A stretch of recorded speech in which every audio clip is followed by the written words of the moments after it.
ना हमने यही है कि भाई किसी दिन यहाँ जो ऊँट था ऊँट उन्हीं के पीछे लगा हुआ था, तो किसी आदमी ने दीन पना को कहा कि जी बात यह है वो जो आपका ऊँट है वो तो जो है आज ऊँट उन्हीं के पीछे लगा हुआ था। तो उनके पास एक ऊँट हुआ करता था, उनका पालतू ऊँट जिसका नाम मियाँ मेलू था। ये हिंदुओं के घर नहीं जाता था नजराना वसूल करने के लिए। इसकी कब्र बनवा दी गई थी। अच्छा अच्छा, यहाँ के फिर और लोग हैं, उन्होंने इसकी ये जो थोड़ी सी बाउंड्री है ये बनवाई, ये पहले गिर गई थी फिर दोबारा बनवाई गई है। औज़ुबिल्लाहि मिनश्शैतानिर्रजीम, बिस्मिल्लाहिर्रहमानिर्रहीम, नहमदुहु व नुसल्ली अला रसूलिहिल करीम। आप हैरान होंगे, ये फ़िक्रा मेरे को सिखाया तनवीर शायद मोहम्मद ज़ई साहब ने, नहीं तो मैं तो बई तरह बोला हा लेकिन चंगी शायद जितों मिले बंदे को चाहिए को इस्तेमाल करे। तो आप हैरान होंगे कि ये मैं कौन सी जगह पे आया ठहरा हूँ कि चारों तरफ आपको अल्हम्दुलिल्लाह गंदम की फसल दिखाई दे रही होगी, इस सीज़न की नई फसल। तो इन्हीं फसलों के दरमियान में ये एक मशहूर व मारूफ मज़ार है। ये किसी बुज़ुर्ग हस्ती का मज़ार नहीं है, बल्कि दायरा दीन पनाह में दीन पनाह साहब जो बुज़ुर्ग मौजूद हैं अपने मज़ार में, उनसे ताल्लुक़ रखने वाले एक ऊँट की, जो उनका पालतू ऊँट था। फिर उसकी तफसील अगर मैं बता दूंगा तो दूसरे दोस्तों से सुनने में आपको लुत्फ़ नहीं आएगा, लेकिन मैं फ़िलहाल सिर्फ़ उस मज़ार, इसको मज़ार का ही दर्जा दिया जाता है अगरचे इसमें दफन वही ऊँट है। तो इसकी जो तफसीलात हैं फिर वो हनीफ़ सिमाब साहब हैं, इल्मी अदबी बहुत बड़ी शख्सियत हैं यहाँ दायरा दीन पनाह की। एक और भाई हमारे साथ हैं, वो भी इल्मी अदबी घराने से ताल्लुक़ रखते हैं, तो वो आपको जो बताएंगे तो वो आपको सुनने में ज़्यादा लुत्फ़ आएगा मेरे बताने से। तो ये देखें, ये उसी ऊँट का मियाँ मेलू कहते थे उसको, तो ये मियाँ मेलू का मज़ार एक तरह से बना दिया गया है उसकी मौत के बाद। इसकी जो तफसीलात हैं, ये चारों तरफ से मैं आपको व्यू भी दिखा दूं। ये दायरा दीन पनाह से आगे जब आप आएँ बड़ा सरसब्ज़ इलाका है ये यहाँ मौजूद है ये मज़ार। अगरचे अब चारों तरफ फसलें ही फसलें हैं, तो लगदा नहीं जो आने वाले 2-4 साल जो मज़ार ही था बच्चे, लेकिन फ़िलहाल मैं तारीख़ को महफूज करने की गर्ज से यहाँ आ गया हूँ कि कम अज़ कम आने वाली नस्लों को इस चैनल पर ये चीज़ें मिलेंगी तो यादें ताज़ा हो जाएंगी। तो मैं सबसे ये पहले मियाँ मेलू के लिए ये दोस्तों का झमघट्टा है, अल्लाह सोना इन्हां को सलामत रखे, जीवन ते लख थीवन। ये एक मशहूर यूट्यूबर भी आज हमारे साथ हैं, वो मुस्तफ़ा खान साहब के पीछे वो जो नौजवान कंड की थी हुणे मुचकदा होया जरा सामने आंदा पे, ये भी बड़े मशहूर यूट्यूबर हैं। तो ये तमाम दोस्त भाई हमारे साथ हैं हमारी रहनुमाई के लिए। तो मैं सबसे पहले हनीफ़ सिमाब साहब से गुजारिश करूँगा कि वो हमें मियाँ मेलू के मुतल्लिक़ आगाह करें। औज़ुबिल्लाहि मिनश्शैतानिर्रजीम, बिस्मिल्लाहिर्रहमानिर्रहीम, अस्सलामु अलैकुम। ये सैयद अब्दुल वहाब शाह बुखारी अल मारूफ सखी दीन पनाह रहमतुल्लाह अलैह, जो शहर दायरा दीन पनाह में जिनका मज़ार है वो वहाँ मदफन है। तो उनके पास एक ऊँट हुआ करता था, उनका पालतू ऊँट जिसका नाम मियाँ मेलू था। मियाँ मेलू एक ऊँट था, खूबसूरत ऊँट था। उसकी एक ख़ासियत थी कि वो नजराना वसूल करने के लिए वो इलाकों में जाता था, शहर से बाहर निकल जाता था मज़ाफ़ात के इलाकों में। लेकिन एक बात जो ज़बान ज़द आम है वो ये है कि ये मियाँ मेलू ये बग़ैर महार के होता था, इसकी महार नहीं हुआ करती थी। तो ये क्या करता था, ये हिंदुओं के घर नहीं जाता था नजराना वसूल करने के लिए, बल्कि जो मुसलमान थे उनके घर जाके नजराना वसूल करता। उसके पास एक 4 फुट का लंबा, उसके गले में एक खूबसूरत ब्लैक कलर का कासा हुआ करता था। वो कासा उसके गले में था, उसमें जो नजराना होता था वो उसमें डाल देते थे मुसलमान, और वो वापस दीन पनाह सरकार के पास आ जाता था।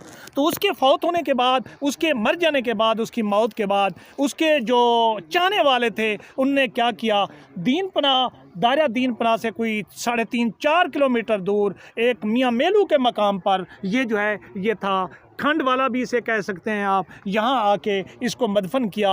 इस खंड वाला, ये खंड वाला, खंड तो वाला, खंड वाला, अच्छा, ये खंड जो एक कौम है यहाँ पे, तो यहाँ आके इसकी तदफीन की, इसको मदफन किया। अब ये सूरत हाल है कि जुमरात वाले दिन بدھ والے دن جمعرات والے دن لوگ آتے ہیں، آ کے دیا جلاتے ہیں، قرآن پاک کا ختم بھی کرتے ہیں۔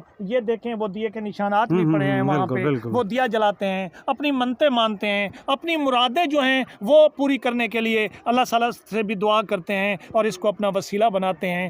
تو اس کے علاوہ ایک اور اہم چیز جو یہاں پہ ہے وہ یہ ہے کہ ہمارے ہاں نور شاہ طلائی میں یہ بھی ایک دربار ہے، نور شاہ طلائی کا کوٹدو کے علاقے میں، وہاں پہ ایک بہت بڑا دربار ہے، وہ ہم اثر ہے تقریباً دین پناہ سرکار کا۔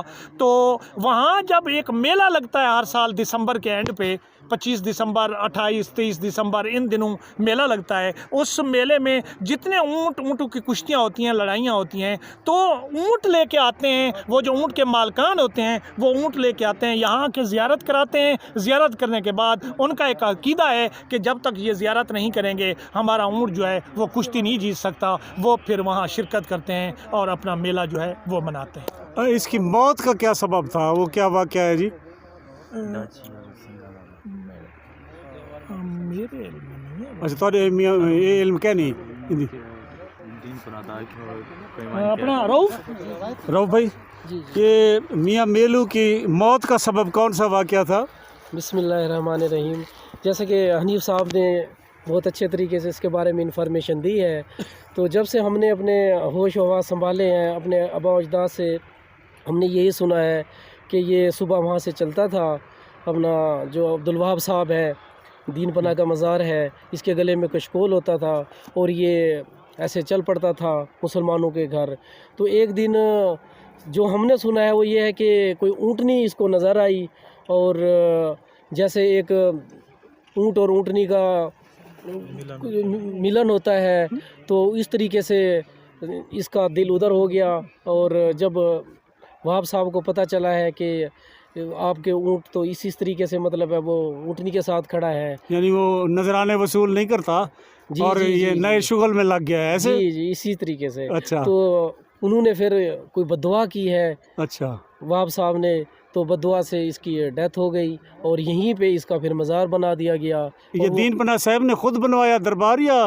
جی جی، یہ نہیں، وہ پہلے بنوایا تھا تھوڑا سا، اس کی قبر بنوا دی گئی تھی۔ اچھا اچھا، یہاں کے پھر اور لوگ ہیں، انہوں نے اس کی یہ جو تھوڑی سی باؤنڈری ہے یہ بنوائی، یہ پہلے گر گئی تھی پھر دوبارہ بنوائی گئی ہے۔ اچھا اچھا اچھا، تو اس وجہ سے پھر جو جیسے ایک روایت ہے اس کے بارے میں وہی میں آپ کو بتا رہا ہوں۔ میرا نام محمد اقبال ہے، میں ایک ریٹائرڈ ٹیچر ہوں، یہیں کا رہنے والا ہوں۔ ماشاءاللہ۔ تو اس دربار کے بارے میں دین پناہ جو میاں میلو کی جو مزار ہے، اس کے بارے میں ہم تو شروع سے ہی، ہمارے والدین تھے یا ہم ہیں، ہم تو یہ سنتے آ رہے ہیں کہ بھئی یہ ایک دین پناہ کا اونٹ تھا، اس کے گلے میں کچھتا ہوتا تھا کالے رنگ کا، وہ یہیں علاقے میں پھرتا رکھتا تھا، کسی کو کچھ نہیں کرتا تھا۔ تو وہ لوگ جو تھے دانے وغیرہ جو تھے وہ اس میں کشتے میں ڈال دیتے تھے۔ تو وہ پھر اس کے بعد پھر کسی آدمی نے کو سنا ہم نے یہی ہے کہ بھئی کسی دن یہاں یہ اونٹ تھا، اونٹنی کے پیچھے لگا ہوا تھا، تو کسی آدمی نے دین پناہ کو کہا کہ یہ بات یہ ہے، وہ جو آپ کا اونٹ ہے وہ تو جو ہے آج اونٹنی کے پیچھے لگا ہوا تھا۔ اس نے کہا کہ ہاں سچ ہے یہ؟ انہوں نے کہا ہاں جی بالکل سچ ہے۔ اس نے کہا بد دعا دی، اس نے کہا کہ جی اگر یہ سچ بات ہے تو وہ جہاں کہیں بھی ہے وہ وہیں غرق ہو جائے۔ اچھا، تو وہ اونٹ جو اس جگہ تھا وہ غرق ہو گیا تھا، اس جگہ پہ آیا پھرتا اس تھا جگہ پہ۔ تو اس کے بارے میں واللہ عالم، واللہ عالم کہ یہ سچ ہے جھوٹ ہے، لیکن سنا یہی ہے، سنا ہم یہی ہے۔ ہاں۔ یہ آپ نے ایک اور روایت بھی ہے اس میاں میلو، یہ اصل میں میاں میلو اونٹ کا نام ہے، جو پیار سے دین پناہ اپنے اس پیارے اونٹ کو بلایا کرتے تھے میاں میلو کے نام سے۔ تو یہ میاں میلو کے یہ ذمہ تھا کہ وہ نذرانے وصول کیا کرتا تھا گلے میں کشکول ڈال کر پورے دائرہ دین پناہ اور ارد گرد کی بستیوں میں۔ اور اس کی خصوصیات میں سے ایک خاصیت تو یہ بتائی گئی کہ یہ صرف مسلمانوں کے گھروں کے آگے ٹھہرتا تھا اور ان سے نذرانہ لیتا تھا، اور دوسرے گھروں کو جو غیر مسلم تھے یا غیر مذہب سے جن کا تعلق تھا ان کے پاس یہ نہیں جایا کرتا تھا نذرانہ لینے کے لیے۔ اس کی موت کے متعلق ایک روایت تو آپ کو اس بھائی نے بتائی ہے، ایک اور روایت بھی بڑی مشہور ہے کہ ایک دن مزار پر جھمگٹا تھا مریدین کا، اور انتظار ہو رہا تھا میاں میلو کا کہ وہ نذرانے اکٹھے کر کے لائے تو ان کے لیے کھانے پینے کا بندوبست کیا جائے۔ اس دن میاں میلو کو ذرا آنے میں کافی دیر ہو گئی، تو حضرت دین پناہ صاحب نے کہا जो मर नहीं में पौधा एडी देर लाते आ गई लोग तक था भुख कलू परेशान बैठन। तो वो ये भी रिवायत ही है। तो बताया जाता है कि ऊँट ने जब ये सुना तो वो वहीं गिरा और मर गया और उसकी जान निकल गई। तो उसके बाद उसका ये मज़ार बनाया गया।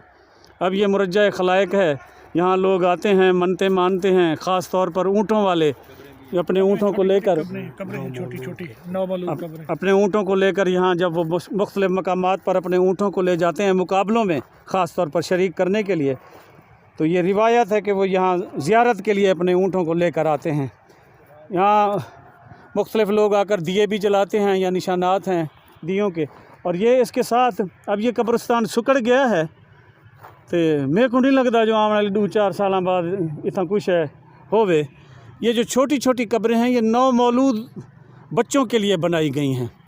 और ये इस कब्रिस्तान की तारीख़ भी यही है कि ये नौमौलूद बच्चों के लिए ये वक्फ़ किया गया था। और इसका उस वक्त कितना रकबा था ये सही इसके मुतल्लिक़ मैं नहीं बता सकता, लेकिन अब ये भाई बता रहे हैं कि ये 1 एकड़ मुकम्मल जो था ये मुख्तस किया गया था इन नौमौलूद की कब्रों के लिए। और फिर मियाँ मेलों का मज़ार भी यहाँ बना दिया गया। लेकिन अब ये चंद मरलों पर ही मुहीत है और ये मरले भी बस आने वाले सालों में शायद खेती बाड़ी के लिए इस्तेमाल हो रहे हों और ये चंद लोगों की यादों में सिर्फ ये याद रह जाए कि कोई मियाँ मेलू भी हुआ करता था। अल्लाह सोना तक सलामत रखे, अल्लाह सोना तक सलामत रखे। जी होते लख थी वो शाला।